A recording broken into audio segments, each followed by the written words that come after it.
On passe à l'info éco avec Christophe Dansette. Bonjour Christophe.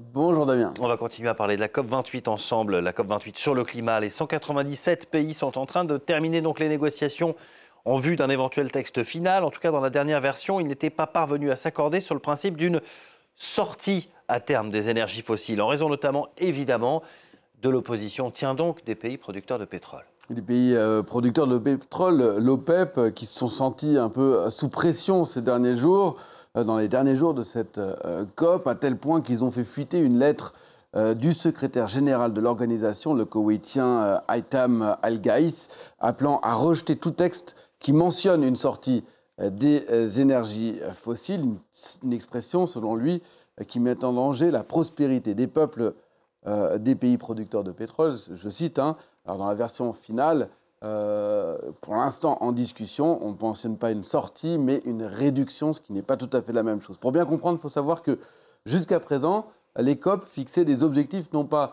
de sortie des énergies fossiles ou de réduction des énergies fossiles, mais de réduction des émissions de CO2, ce qui n'est pas tout à fait la même chose. La sortie ou la baisse des énergies fossiles n'avait jamais été mentionnée. Donc même s'il y a le terme énergie fossile, ce serait déjà une première. Les chiffres sont là, pourtant, les énergies fossiles, le pétrole, le gaz, le charbon sont responsables de plus de 80% de ces émissions de CO2. Donc la logique voudrait que les sorties des énergies fossiles suivent l'objectif de baisse des émissions.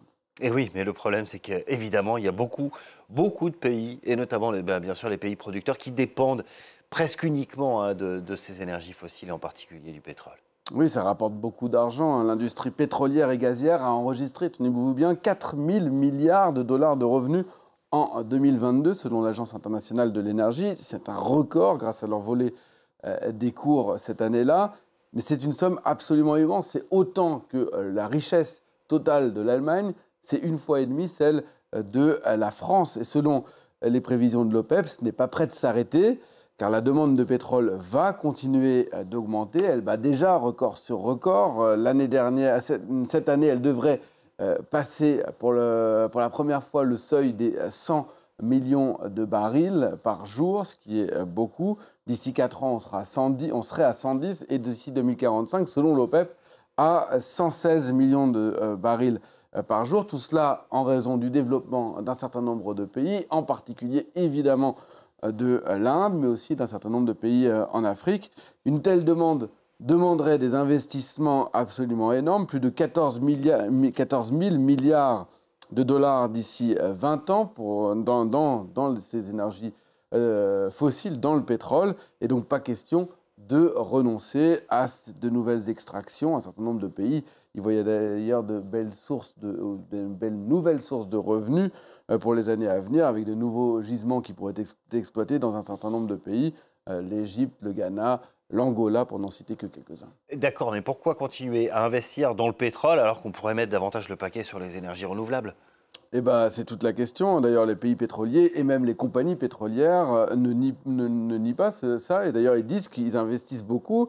En volume, c'est vrai, elles investissent beaucoup d'argent dans les énergies renouvelables. Prenez l'Arabie Saoudite, le pays investit plus de 200 milliards de dollars d'ici 2030 dans les énergies renouvelables. Sauf que, comparé à ses revenus, 160 milliards l'année dernière, eh bien, c'est pas tellement que ça. Selon l'Agence internationale de l'énergie, l'industrie du pétrole ne consacre que 2% des revenus aux énergies renouvelables. Il faudrait beaucoup plus, selon l'Agence internationale de l'énergie, qui appelle à tripler les investissements dans ce secteur. En réalité, eh bien, les pays pétroliers défendent plutôt l'idée d'une captation de carbone, des investissements, par exemple, aussi dans la plantation d'arbres, là aussi pour capter le pétrole, afin d'atteindre la neutralité d'émissions de CO2 en 2050 ou 2060, puisque c'est l'objectif de l'Arabie Saoudite. C'est très différent que de se fixer comme cap de la sortie des énergies fossiles. Il semblerait donc que les pays pétroliers auraient réussi à imposer, en tout cas, une partie de leur point de vue à cette COP28 sur le climat. Alors, il reste moins de 2 heures, puisque ce sera à 8 h heure de Paris, qu'en principe... ça se prolonge toujours, les négociations. Voilà, c'est ce que j'allais dire. Mais c'est vrai que les Émirats, qui sont un organisateur, ont beaucoup insisté sur cet horaire, 11 h heure des Émirats Arabes Unis, 8 h heure de Paris. Oui, le texte qui a été présenté hier et convenait finalement à personne. Et les lobbies du pétrole ont œuvré pour imposer la donne. Il faut dire qu'ils étaient pas un certain nombre, plus de 2400 lobbyistes. C'est un record absolu sur 80 000 participants. Et puis ils avaient un allié, le président de la COP, Sultan Al-Jaber, qui est également le patron de la principale compagnie pétrolière des Émirats arabes unis. Le problème, c'est que la prochaine COP, vous l'avez mentionné tout à l'heure, ne s'annonce pas tellement plus facile puisqu'elle aura lieu en Azerbaïdjan, qui est un pays également producteur d'hydrocarbures et membre de l'OPEP+.